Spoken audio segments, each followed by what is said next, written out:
हुआ सब पूरन, अब मेरा काज हुआ सब पूरन, शीस धरा राजा स्वामी चरणन, शीस धरा राजा स्वामी चरणन, क्या मुख लेन। बसंत पंचमी की पूर्व संध्या यानी 21/1/1980 शाम के सत्संग में परम गुरु हुजूर डॉक्टर M.B. लाल साहब ने फरमाया, भक्ति का महत्व यही है कि आप अपनी पूरी शक्ति भर तन, मन व धन से सत्संगत, संगत व दयालबाग की सेवा में संलग्न हो जाएं। आप सत्संग के हितों का ध्यान पहले रखें तथा अपनी भलाई व अपने व्यक्तिगत लाभ की बातें बाद में सोचें। मुझे पूर्ण विश्वास है कि दयालबाग की हवा के द्वारा सांस लेते हुए और यहाँ के जल का पान करके और दयालबाग के खेतों में पैदा किया अनाज खाकर अब जो रुधिर आपकी रगों में बह रहा है वह उत्तम पदार्थों के प्रभाव से कदापि अछूता नहीं रह सकता। इसलिए मुझको आप लोगों से तथा उन सत्संगी भाइयों और बहनों से जो समय समय पर यहां आते रहते हैं, यह आशा करना गलत न होगा कि वे सब लोग सत्संग की उन्नति में सभी संभव तरीकों से मदद करें। इंसान के लिए कोई भी काम करना मुश्किल नहीं है अगर उसके अंदर रुचि व लगन हो, परिश्रम करने का चाव हो तथा दृढ़ निश्चय हो।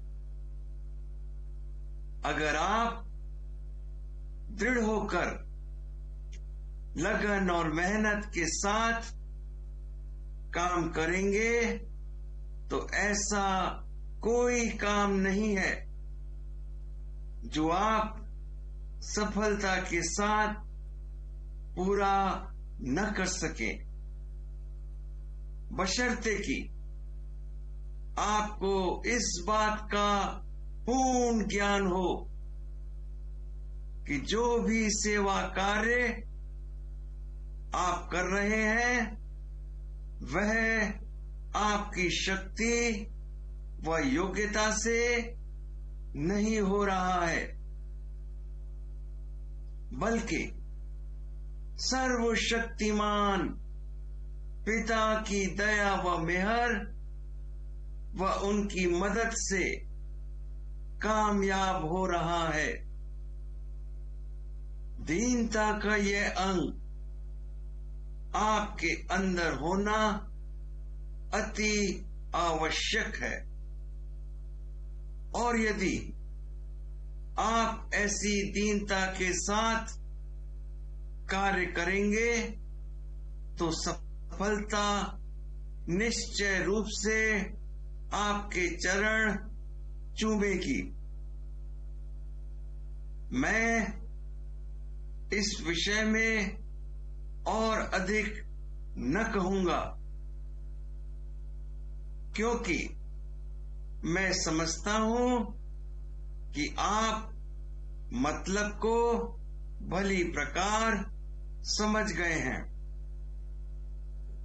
अभी जो वचन पढ़ा गया है वह हृदय के अंदर बहुत गहरा प्रभाव डालने वाला है,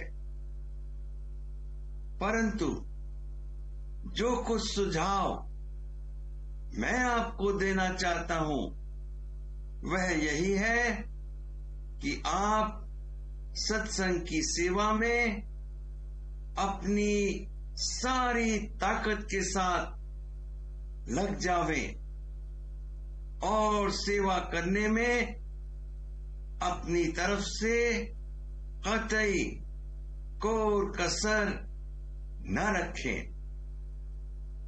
कड़ियां। भक्ति महात्म, सुन मेरे भाई, सब संतन ने किया बखान। भक्ति भाव यह गुरु मत जानो, और मते सब मन मत ठान। भक्ति और भगवंत एक हैं, प्रेम रूप तू सतगुरु जान, प्रेम रूप तेरा भी भाई, सब जीवन को यों ही मान। ताते पहले करो भक्ति गुरु, पीछे पाओ नाम निशान। रा ध स्व आ मी कहत सुनाई, मिला तुझे अब भक्ति दान। डायरी उर्फ रोजाना वाकयात उर्फ दैनिकी। परम गुरु हुजूर साहब जी महाराज कल सायकाल से आगे 28/4/32 बृहस्पति का शेष भाग। रात के सत्संग में बयान हुआ कि राधा स्व आमी मत की तालीम निहायत सादा व साफ है। राधा स्व आमी मत सिखलाता है कि इंसान को अपनी जिंदगी का कोई मकसद यानी उद्देश्य कायम करना चाहिए। बगैर मकसद की जिंदगी ऐसे ही होती है जैसे पंखा टूटा हुआ जहाज समंदर में हवा के झोंकों से इधर उधर मारा फिरता है। जिंदगी का मकसद कायम करते वक्त यह ख्याल रखो कि आला से आला यानी बड़ा से बड़ा मकसद चुना जावे, और इसके लिए मुनासिब है कि हस्ब झैल अर्थात निम्नानुसार तरीका इस्तेमाल करो। यानी अपने मन में फर्ज यानी कल्पना करो कि जो मकसद पसंद किया था वह आज हासिल यानी प्राप्त हो गया। और फिर देखो, आया अब मन शांत हो जाता है या किसी और चीज या बात की ख्वाहिश यानी इच्छा उठाता है।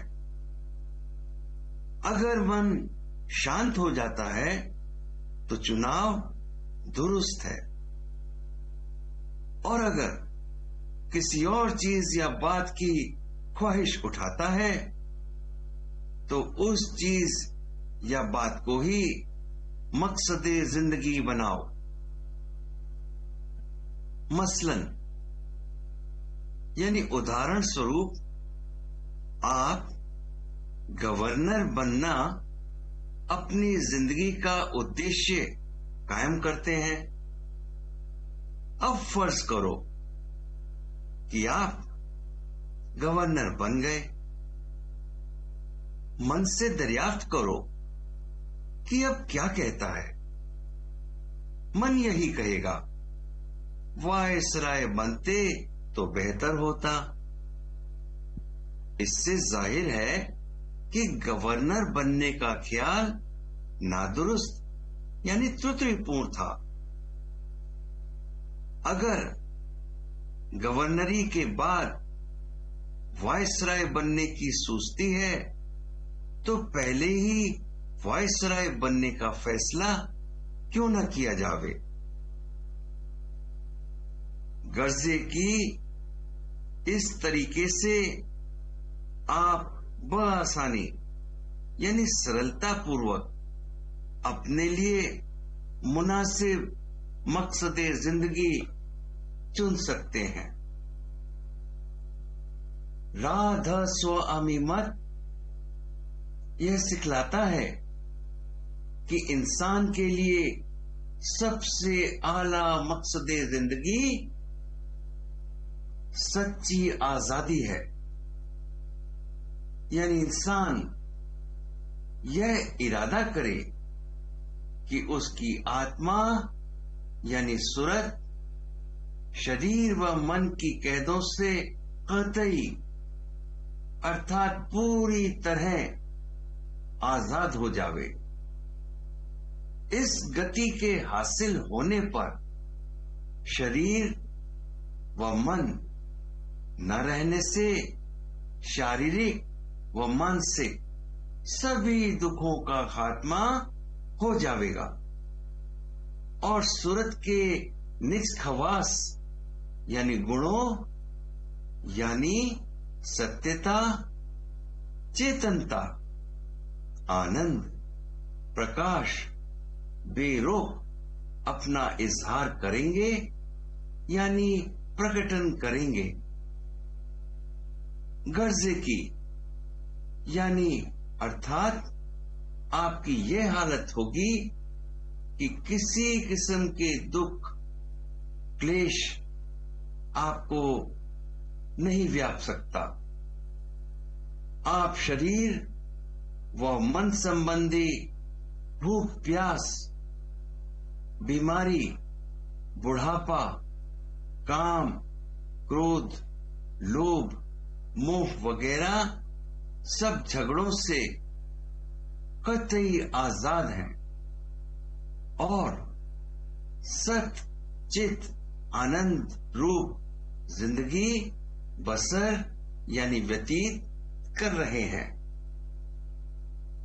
जाहिर है कि यह गति हासिल होने पर किसी दूसरी चीज की ख्वाहिश नहीं रहती।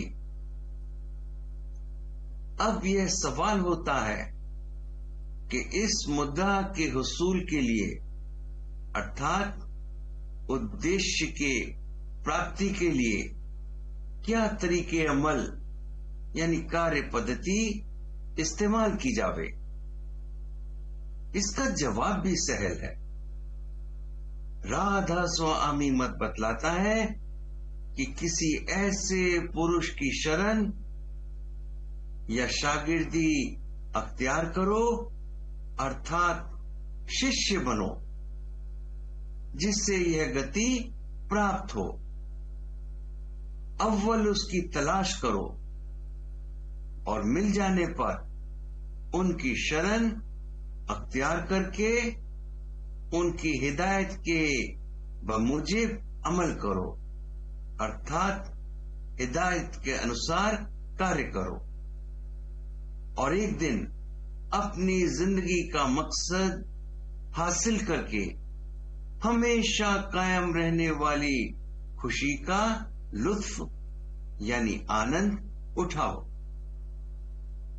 मुमकिन है कि तुम इस जन्म में इस काबिल न हो कि मकसद जिंदगी हासिल कर लो, लेकिन राधा स्वामी मत इत्मीनान दिलाता है कि मालिक के यहां अंधेर नहीं है।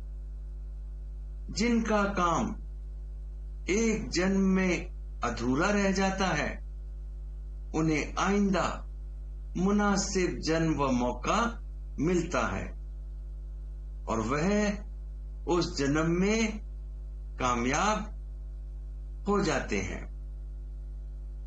जो अगले जन्म में भी कामयाब नहीं हो सकते, उन्हें तीसरा जन्म मिलता है।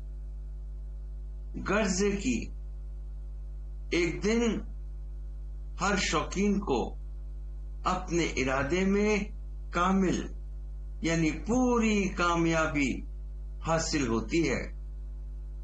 इसी गति को सच्ची मुक्ति कहते हैं और इसी को हम राधा स्वामी दयाल के चरणों में बासा मिलना कहते हैं। यही हमारा मजहब है और यही दुनिया के सभी पैगंबरों, संतों व अवतारों का मजहब रहा है। राधा स्वामी।